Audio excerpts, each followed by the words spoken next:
hata mashetani wanaamini kwamba Mungu yupo mmoja. Sasa tofauti yetu na mashetani ni nini? Kwamba kama tunaamini na mashetani wanaamini vivyo hivyo, kwa nini sisi tunaonekana kuwa wana wa Mungu na wao wanaonekana kuwa upande wa shetani? Jibu ni moja tu.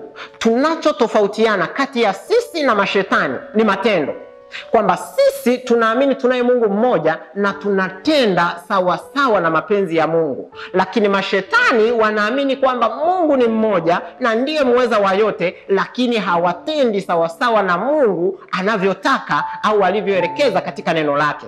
Kwa hiyo kumbe kuwa na imani isiyokuwa na matendo katika maisha yetu ni sawa sawa na imani ya kishetani.